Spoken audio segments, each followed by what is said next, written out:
नमस्कार, मैं doctor Deepika Patidar easy Ayurveda में आपका स्वागत है। आज का हमारा लेक्चर रहेगा एलोवेरा, जिसके अंतर्गत हम देखेंगे कि एलोवेरा को और किस नाम से जाना जाता है, इसका कौन सा भाग उपयोगी होता है, किन किन को इसको उपयोग किया जा सकता है, कितनी मात्रा में इसका उपयोग करना है और कौन कौन है जो इसका उपयोग नहीं कर सकते हैं। तो आइए स्टार्ट करते हैं। सबसे पहले देखते हैं एलोवेरा को और किस नाम से जाना जाता है।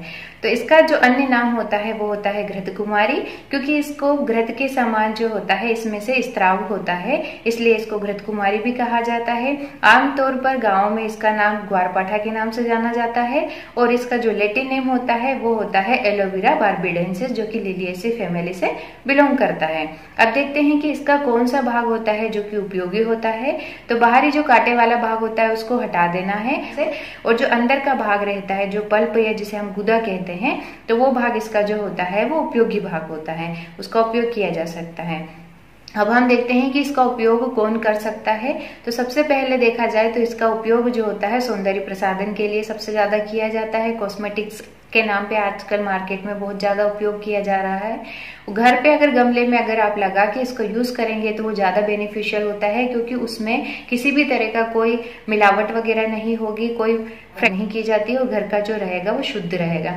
तो आप घर का यूज कर सकते हैं। तो हम देखते हैं कि त्वक विकारों में कर सकते हैं इसको। जैसे अगर किसी को पिंपल्स है, एक्नी है, तो उनको क्या करना है, इसके गुदा वाले पार्ट को लेना है, डायरेक्ट ही पिंपल्स के ऊपर जो है इसको अप्लाई किया जा सकता है। 1 घंटे के पश्चात इसको साफ कर ले या रात्रि में लगा के छोड़ दे और सुबह जो होता है इसको वॉश किया जा सकता है। इसी तरीके से अगर हम देखें कि किसी को पहले से कोई घाव है तो वो घाव भर नहीं रहा है, तो उनको क्या करना है, एलोवेरा के पल्प को लेना है, हल्दी के साथ उसको मिक्स कर लेना है और उस घाव की जगह पे जो है अप्लाई किया जा सकता है, जिससे घाव को भरने की भी इसकी प्रॉपर्टी होती है, हीलिंग की कैपेसिटी होती है इसके अंदर। उसी तरीके से अगर हम देखें तो इसका उपयोग जो होता है, कहीं पे अगर जल जाता है तो तुरंत भी इसका उपयोग किया जा सकता है। अगर तुरंत कर लेंगे तो जो छाला बनता है वो छाला नहीं बनेगा, और अगर पहले से ही कहीं पे जला हुआ भाग है तो उसको एलोवेरा के पल्प को लेना है और उसमें मधु को मिला लेना है और उसके पश्चात जो है उसको लगाया जा सकता है, जिससे वो जले हुए भाग जो चमड़ी होती है वो क्या होती है, थोड़ी टाइट हो जाती है, तो इसकी वजह से स्किन, वो जो स्किन रहेगी वो सॉफ्ट होने लग जाएगी। इसी प्रकार से अगर इसका उपयोग देखें तो शरीर में अगर कहीं सूजन है तो वहां पे भी इसका उपयोग किया जा सकता है। इसी प्रकार से अगर देखें तो किसी को कॉन्स्टिपेशन है, आज के समय पे पेट साफ होने की समस्या जो होती है वो बहुत ज्यादा होती है, गैस की समस्या बहुत ज्यादा होती है, तो वह भी इसका उपयोग कर सकते हैं। सुबह 2 चम्मच इसको गुनगुने पानी के साथ में लिया जा सकता है, जिससे उनका कॉन्स्टिपेशन की शिकायत जो होगी वो धीरे धीरे खत्म होने लग जाएगी। इसी प्रकार से अगर कोई व्यक्ति स्थूल है अर्थात मोटे हैं तो उनके शरीर में क्या होता है, कोलेस्ट्रॉल की मात्रा जो होती है वो ज्यादा होती है, तो वह भी इसका उपयोग अगर करेंगे तो उनके लिए बेनिफिट करेगा। सुबह 2 चम्मच वो भी गुनगुने पानी के साथ में डेली लिया करें, जिससे कोलेस्ट्रॉल का अमाउंट जो होता है वो धीरे धीरे कम होना स्टार्ट हो जाता है।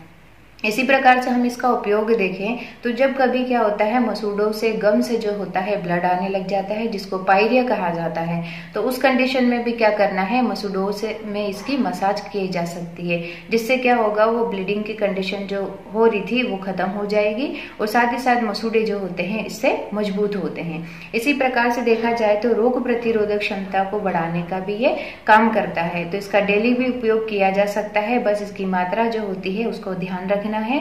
और जो महिलाएं जो होती है मासिक धर्म की समस्या जिनको आती है, रेगुलर पीरियड्स नहीं आते हैं या जब आते हैं तो ब्लीडिंग प्रॉपर तरीके से नहीं होती है, तो वह भी इसका उपयोग कर सकते हैं, क्योंकि ये क्या करता है, गर्भाशय के शोधन का कार्य करता है, अग्नि दीपन करता है। इस वजह से क्या होता है, उत्तरोत्तर धातुओं का भी फॉर्मेशन होता है। और जिन महिलाओं को क्या होता है, एनीमिया की कंडीशन होती है, रक्त की कमी होती है, तो उनको ब्लीडिंग जो होती है प्रॉपर तरीके से नहीं होती है, तो वो लोग जो होता है इसका अगर उपयोग करते हैं तो उनको रक्त की कमी भी दूर होगी और जो टाइम डिले हो रहा था पीरियड्स वाला वो जो होगा रेगुलर आ जाएगा। इसी प्रकार से अगर हम इसका नेक्स्ट उपयोग देखें तो बालों की झड़ने की समस्या जो होती है ज्यादा होती है।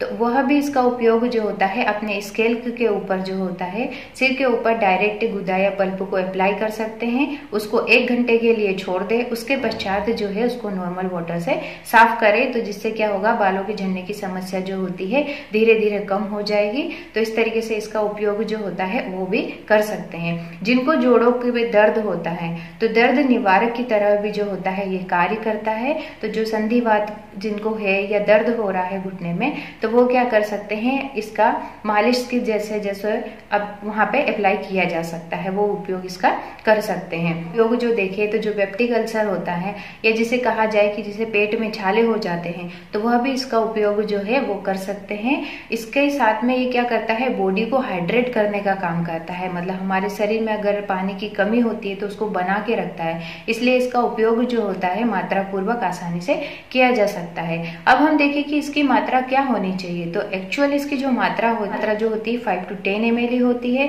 20 ml जो होती है इसकी मैक्सिमम मात्रा होती है, उससे ज्यादा इसका उपयोग जो है वह नहीं करना है। और इसका उपयोग जो है किनको नहीं करना है, जो गर्भवती महिलाएं हैं उनको बिल्कुल भी इसका उपयोग नहीं करना है, क्योंकि यह गर्भाशय के शोधन का कार्य करता है, इसलिए उनको बिल्कुल भी इसका उपयोग नहीं करना है। साथ ही साथ जो लैक्टेटिंग मदर होती है, बच्चे को दूध पिलाती है, उन मदर को जो है इसका उपयोग बिल्कुल नहीं करना है। इस प्रकार हमने देखा कि एलोवेरा जो होता है उसका उपयोग जो है अगर मात्रा पूर्वक किया जाए तो वो बहुत ही लाभकारी होता है। धन्यवाद। अगर आपको मेरा लेक्चर अच्छा लगा तो प्लीज लाइक करें, अपनी फैमिली अपने दोस्तों के साथ इसे शेयर करें, मेरे चैनल को सब्सक्राइब करें। जय हिंद।